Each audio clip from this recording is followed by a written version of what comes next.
Welcome back to the Filmmakers Blog for part 2 of Pre to Post with my latest short film, Jacked. On the morning of the first day of shooting, we did not have our lead actor.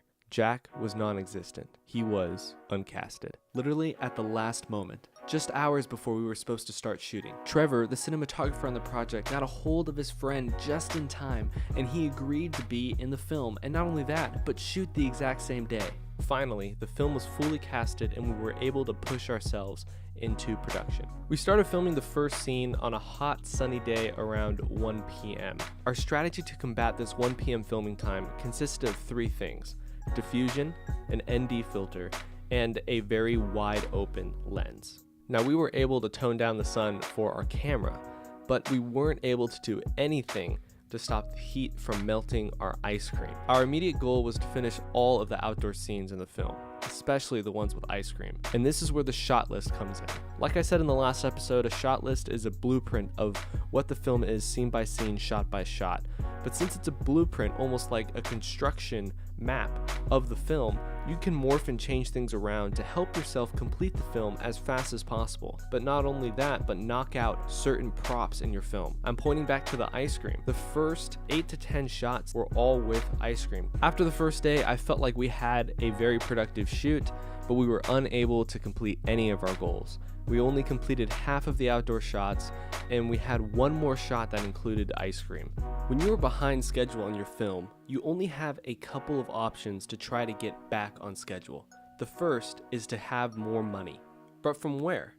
Asking for more money from your producers, your investors, or coughing it up yourself? The second option is to create more time, to create and schedule more production days. Hands down, scheduling more production days is a better solution, but it's not always applicable to everyone. Or the third and final option is to start cutting scenes from your film to shorten the runtime to be able to finish on time. What I've decided to do was to cut scenes from the movie.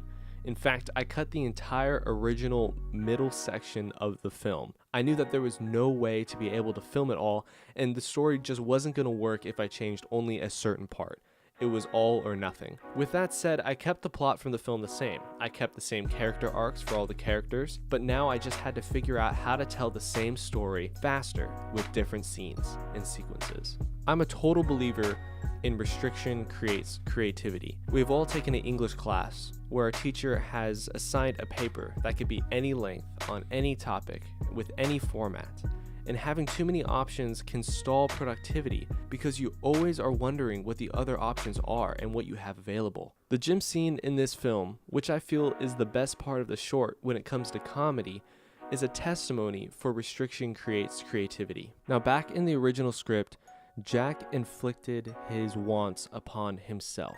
He was his sole drive to try to perform a pull-up to impress Jessica and try to take her back from Hunter. Now in the new script, I was thinking of ways to speed up this transition.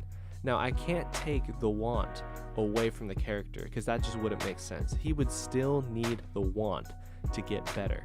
But I can have an outside source helping him, encouraging him, and pushing him in that direction to reach the end goal faster than the original script. Now, the character that was created, which wasn't in the original script, was King Bro. At this point, I can't even think about the short film without thinking about King Bro and the Brojo. Most of the film's memorable moments are during the scene in the Brojo.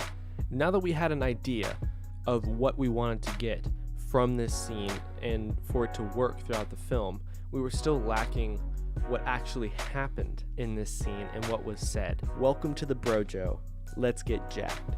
And I knew that was the last line before going into the montage, which eventually goes and pushes into the end of the film.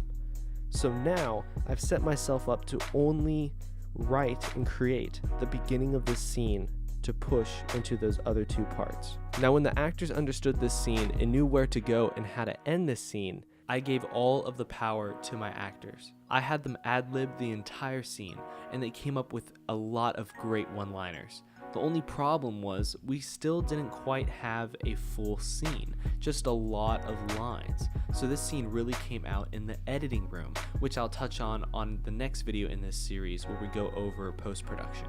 Day 3 was by far the easiest day of shooting. The cast was comfortable and worked efficiently to wrap up the project, but it was during this day that I learned as a director the skill of cutting unnecessary shots.